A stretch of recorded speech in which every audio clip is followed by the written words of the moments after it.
Baik, terima kasih. Assalamualaikum warahmatullahi wabarakatuh. Shalom, Om Swastiastu, Namo Buddhaya, salam kebajikan. Yang saya hormati Pak Dubes Indonesia untuk Korea, Pak Gandhi, senior saya, teman-teman wartawan yang saya hormati. Hari ini kami berdua dengan Pak Dubes mendampingi Bapak Presiden Joko Widodo dalam menerima kunjungan delegasi dari Korea yang berjumlah 16 orang yang dipimpin langsung oleh Menteri Pertanian dan Kehutanan serta Wakil Menteri Motie Ekonomi yang membidangi perdagangan perindustrian dan Ketua Komisi 1 DPR-nya Korea dan delegasi. Dalam pembicaraan kedua negara bersepakat untuk meningkatkan dan melanjutkan hubungan diplomatik kita yang sebentar lagi akan mencapai 50 tahun. Hubungan kedua negara sangat baik, apalagi memulai di akhir tahun 2015 sampai dengan kesini ditandai dengan berbagai macam kebijakan perekonomian. Salah satu diantaranya adalah menyangkut dengan perdagangan maupun investasi. Kedua negara juga berpandangan bahwa neraca perdagangan tetap harus ditingkatkan. Tadi Bapak Presiden juga meminta agar akses ekspor komoditas-komoditas kita, terutama komoditas pangan, bisa dibuka, jeruk, kemudian beberapa komoditas unggulan lain. Yang kedua juga tadi dari pemerintah Korea meminta agar hubungan diplomatik kita tidak hanya pada konteks politik, tapi juga pada konteks ekonomi, di mana tadi Wakil Menteri Motie-nya menyampaikan kepada Bapak Presiden bahwa tahun depan Indonesia akan menjadi negara Asia Tenggara pertama yang akan memproduksi ekosistem mobil listrik yang baterainya langsung dari Indonesia. Jadi tahun depan kita sudah mempunyai produk baterai mobil yang kemarin 2 tahun lalu di groundbreaking oleh Bapak Presiden di Kerawang. Yang kedua, teman-teman semua, Bapak Presiden tadi meminta juga untuk agar Korea bisa berpartisipasi aktif di dalam investasi di IKN, termasuk dalamnya adalah properti. Dan yang ketiga adalah tadi juga kami melaporkan kepada Bapak Presiden terkait dengan seluruh investasi yang ada yang dari Korea ke Indonesia diurus dengan baik, termasuk Lotte yang sudah 60% progresnya. Lotte ini salah satu investasi Korea yang sempat mangkrak 6 tahun.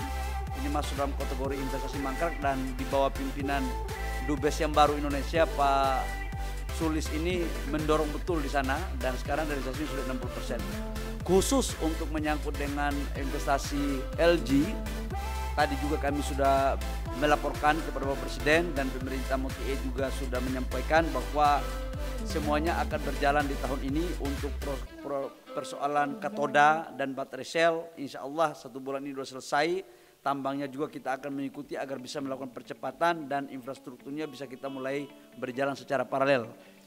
Tadi dari pemerintah Korea juga meminta perhatian khusus kepada Bapak Presiden menyangkut dengan perjanjian kita dengan Amerika menyangkut IRA, supply chains. Dan tadi kami sudah menyampaikan bahwa memang betul bahwa global sekarang dalam kondisi yang tarik-menarik kepentingan, di mana IRA ini Amerika dan Eropa itu mulai berpikir bahwa ada salah satu negara yang investasinya itu kalau terlalu banyak cenderung keberpihakannya itu akan dikenakan pajak dumping di sana. Dan karena itu tadi kita sudah mulai membicarakan untuk mencari solusi yang terbaik. Tapi Indonesia pada posisi yang tidak bisa didikte oleh negara manapun.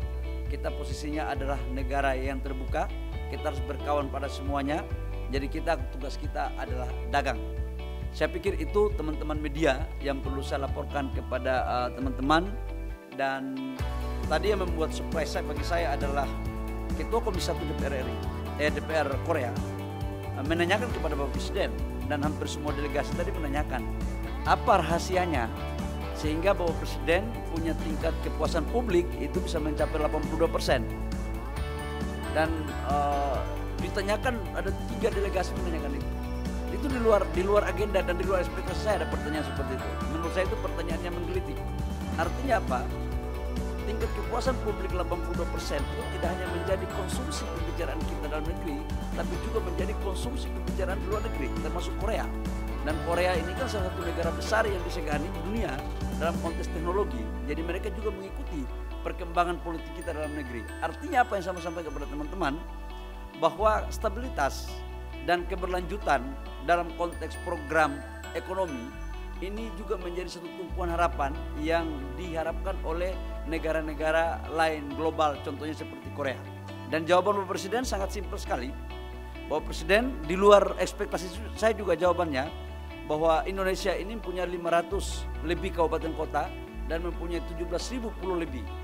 Bapak Presiden dalam seminggu 3 kali meluangkan waktunya ke lapangan untuk mendengar langsung apa masalahnya, dan kemudian Bapak Presiden Jokowi membuat kebijakan. Nah, ini juga mungkin saya melihat bahwa ada satu model baru yang mungkin bisa juga dicontoh oleh teman-teman di Korea. Dan tadi berjalan dengan baik sekali. Saya pikir itu beberapa hal yang dari saya. Selanjutnya saya persilakan kepada Yang Mulia Dubes Indonesia untuk Korea yang berkuasa penuh dan bertindak tapi tidak bertindak sewenang-wenang, ya, berkuasa penuh dan seluruh kewenangan yang ada. Yang Mulia saya